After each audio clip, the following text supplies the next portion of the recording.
Kenapa ya nilai gue tetap jelek padahal gue udah belajar semalaman? Halo Rere. Lu Oh, kenapa murung gitu?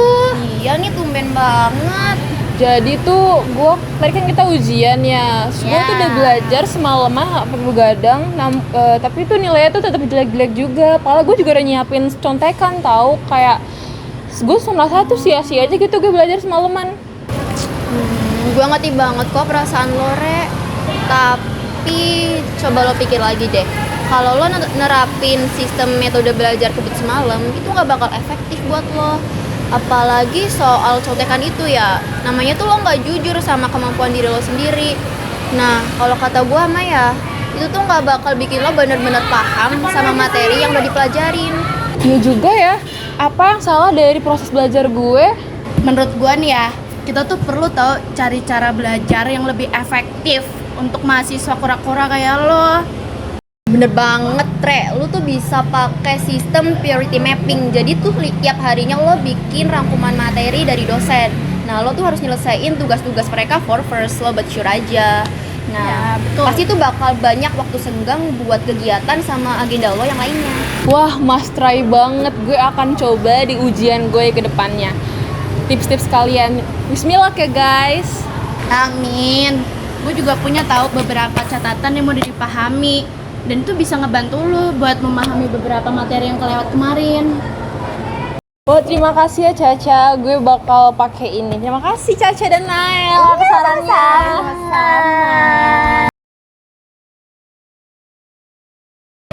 Rere, coba dong jelasin lagi teori pengantar sosiologi, subbab interaksi sosial. Soalnya tuh kemarin gue masih bingung dikit sama penjelasan dari Bu Rini. Nah, jadi gini Nel.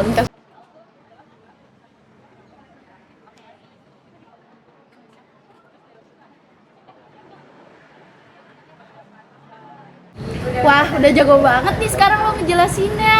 Udah paham banget ya sama materinya.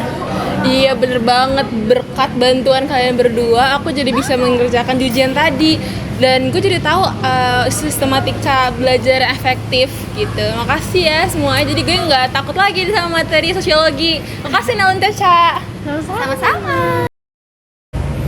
Guys, lihat nilai gue naik drastis. Wah, keren banget. Lo tuh tahu, lo tuh pasti bisa, Re. Wow. Nah, apa yang gue bilang kan, kalau usaha tuh gak bakal ngenyatin hasil. Poin utamanya tuh ya, Rere tuh udah belajar maksimal, belajar dari kesalahan, sama jujur, sama kemampuan diri sendiri. Betul. Makasih ya guys yang udah kasih tahu aku sistematika belajar yang optimal dan efektif gitu. Soalnya aku akan terapkan itu lagi dan gak bakal saran kalian. Makasih Caca.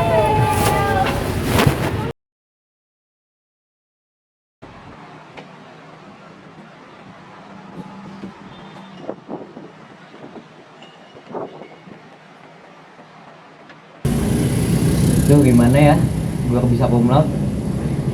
Kalau nilai gue jelek terus kayak gini gimana ya? Pas stres banget gue. Temen-temen gue kok bisa ya nilainya pada bagus-bagus. Gue udah jelek lagi.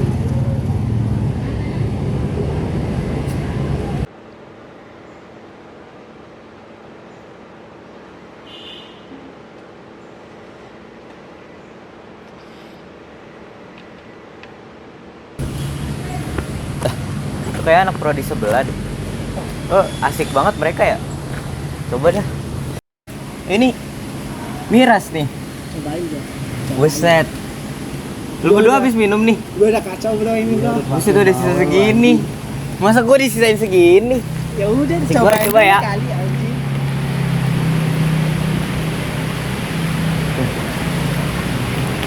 Buset. Yang mana enak nggak bro?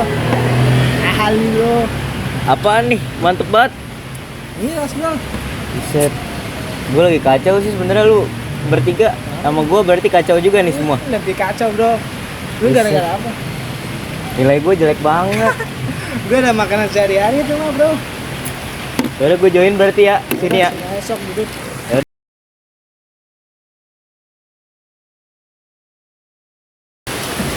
Ya ampun, Rel, kok jadi semerawatan gini sih? Itu lagi ada masalah apa? Cerita dong gue. Siapa tahu gue bisa kasih solusi gitu buat lu. Jadi gini dik, gue ngerasa nilai gue jelek banget. Gue nggak ada peningkatan dari semester 1 ke semester 2. Gue ngerasanya kayak nilai gue hancur banget. Gue takut gue nggak lulus dengan IPK yang gue mau. Sedangkan cita-cita gue pengen tumbal. Gimana ya? Itu kayak gue udah pasrah banget. Menurut gue sih gini ya, menurut gue ya, lu tuh nggak salah sebenarnya. Karena kita tuh sebenarnya cuma butuh rehat aja gitu loh. Jadi gak usah terlalu overthinking lah, gak usah terlalu stres mikirin nilai-nilai buat itu. Yang penting lu lakuin sebisa lo aja, semaksimal yang lu bisa aja. Jangan terlalu overthinking gitu. Daripada lu stres kayak gini kan, malah gua tadi lihat lu mabok-mabokan tuh sama anak prodi lain. Iya sih. Gua nggak mau teman gua tuh malah terjerumus ke tempat-tempat yang benar gitu. Mending lu ikut gua aja. Ikut kemana dik? Udah, gue punya tempat yang bikin lo bahagia aja. Udah, ikut aja yuk. Ya udah ya dik.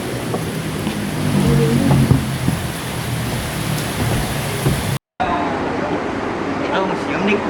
Iya, museum Jenderal Sudirman. Tuh, bagus kan? Jadi ini rel tempat yang gue mau tunjukin ke lo.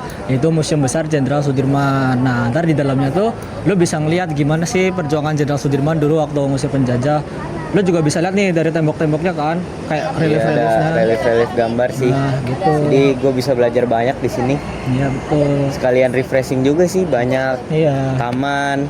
Jadi Iya. kayak seger gitulah. Jadi Gue jadi semangat belajar lagi. Nah, betul. Jadi lo nggak usah stres lagi dong kalau kayak gitu Iya ya. bener. Oke? Jer. Thank you ya dik. Aman, Rel. Lo kan teman Makasih ya, gua. Ya, siap.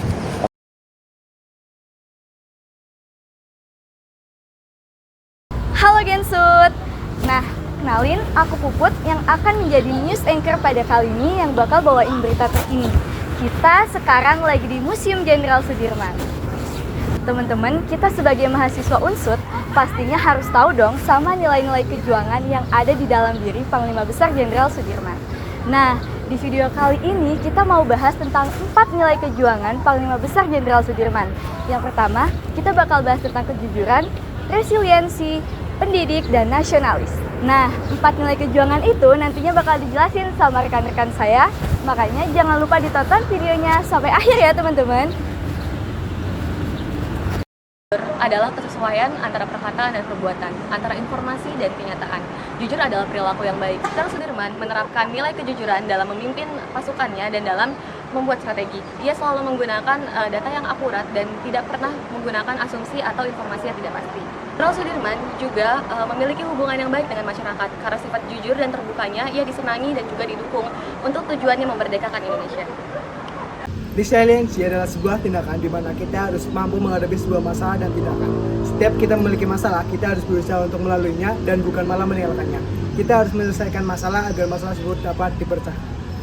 Contoh mengimplementasikan nilai jujur dan resiliensi di kehidupan sehari-hari adalah belajar dari kesalahan dan kegagalan.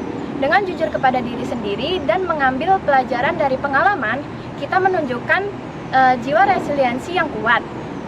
Kita tidak menyerah, melainkan mengubahnya menjadi peluang untuk berkembang. Sebagai mahasiswa tentunya sangat perlu untuk memiliki jiwa resiliensi yang tinggi untuk menghadapi segala tantangan di perkuliahan agar tidak mengalami burnout dan menjaga kesehatan mental kita. Baik, selanjutnya implementasi dalam konteks nasionalisme di kehidupan sehari-hari. Ada beberapa hal yang dapat kita lakukan sebagai mahasiswa, khususnya mahasiswa politik.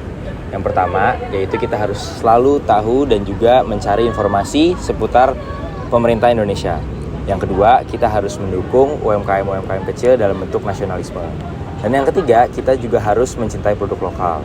Dan yang terakhir nih, tidak kalah penting, kita juga harus mengikuti kegiatan sosial dalam masyarakat.